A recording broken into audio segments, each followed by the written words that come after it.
Good morning, student. I am Manorama Yadav, teaching eight Suraj school बावन। आज मैं आपको हिंदी व्याकरण में संज्ञा के बारे में पढ़ाऊंगी। साधारण शब्दों में संज्ञा किसे कहते हैं? किसी भी नाम को हम संज्ञा कहते हैं। हमारे आसपास जो कोई भी वस्तु हैं, उन सभी के कोई ना कोई नाम अवश्य है।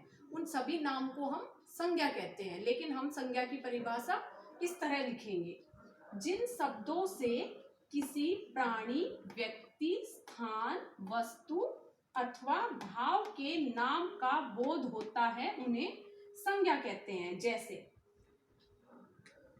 प्राणी के अंदर गाय, मनुष्य, जो भी प्राणी आते हैं वो सब संज्ञा है। व्यक्ति, किसी भी व्यक्ति का नाम, मोहन, राम, श्याम, वो सब क्या होती हैं? संज्ञा है। कोई भी स्थान, रेवाड़ी, दिल्ली, आगरा, कोई भी वस्तु, किताब, पेन, पेंसिल, पंखा, और भाव के नाम, जो भी हमारे मन के अंदर भाव उत्पन्न होते हैं, हंसना, रोना, दुख, सुख, वो सब नाम क्या कहलाते हैं? संज्ञा कहलाते हैं। इसके बाद आता है संज्ञा के भेद। संज्ञा के 3 भेद होते हैं, मुख्यतः 3 भेद होते हैं। नंबर 1 व्यक्तिवाचक संज्ञा, नंबर 2 जातिवाचक संज्ञा, नंबर 3 भाववाचक संज्ञा। सबसे पहले आता है व्यक्तिवाचक संज्ञा। व्यक्तिवाचक संज्ञा किसे कहते हैं? जिन संज्ञा शब्दों से किसी विशेष व्यक्ति, वस्तु, स्थान आदि का बोध हो, उन्हें हम व्यक्तिवाचक संज्ञा कहते हैं। जैसे कोई भी विशेष व्यक्ति, महात्मा गांधी,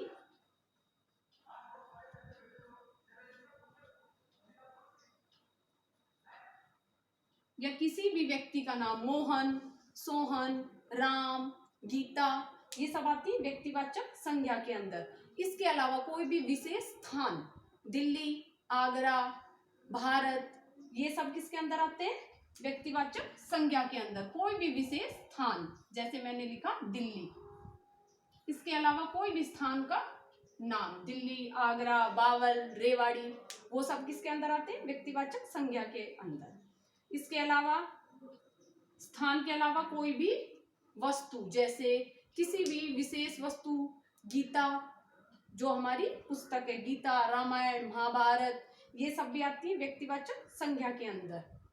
इसके बाद आती है जातिवाचक संज्ञा। किसे कहते हैं? जातिवाचक संज्ञा की परिभाषा होती है जिन संज्ञा शब्दों से हमें किसी जाति के प्राणी, स्थान का बोध हो, वे सब आती है जातिवाचक संज्ञा के अंदर। जैसे लड़का,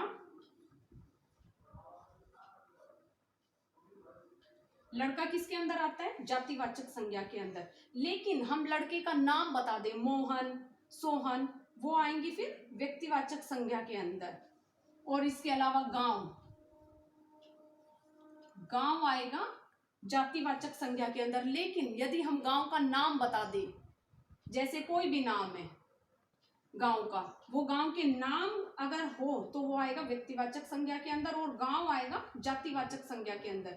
क्योंकि गांव के अंदर हमने किसी विशेष गांव का नाम नहीं लिया है। देश आएगा जातिवाचक संज्ञा के अंदर। लेकिन हम अगर किसी देश का नाम बता दें, जैसे भारत, अमेरिका, वो सब आएंगे व्यक्तिवाचक संज्ञा के अंदर। इसके अलावा जातिवाचक संज्ञा में कोई भी पशु, गाय, भैंस, कुत्ता, शेर, वो सब आएंगे जातिवाचक संज्ञा के अंदर।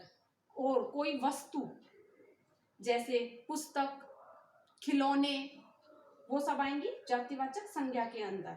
इसके बाद है भाववाचक संज्ञा, नंबर 3 पर। भाववाचक संज्ञा किसे कहते हैं?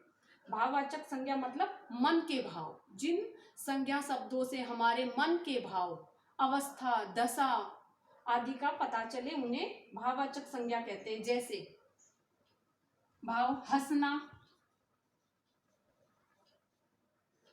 रोना,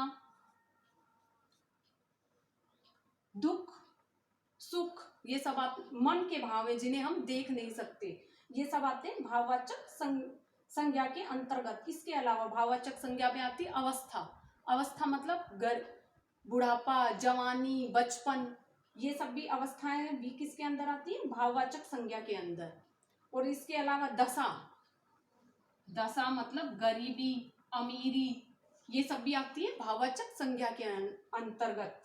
जिन भावों को हम देख नहीं सकते, सिर्फ महसूस कर सकते हैं, वो सब आती है भाववाचक संज्ञा के अंतर्गत। इस प्रकार बच्चों आपको समझ आया संज्ञा किसे कहते हैं? जिन संज्ञा शब्दों से किसी प्राणी, व्यक्ति, स्थान, वस्तु या भाव के नाम का बोध हो उन्हें संज्ञा कहते हैं। संज्ञा के 3 भेद हैं, व्यक्तिवाचक संज्ञा, जातिवाचक संज्ञा, भाववाचक संज्ञा। और आपको इनका अंतर भी पता चला कि व्यक्तिवाचक संज्ञा के अंतर्गत क्या क्या आता है, जातिवाचक संज्ञा के अंतर्गत क्या क्या आता है, और भाववाचक संज्ञा के अंतर्गत क्या क्या आता है। धन्यवाद स्टूडेंट।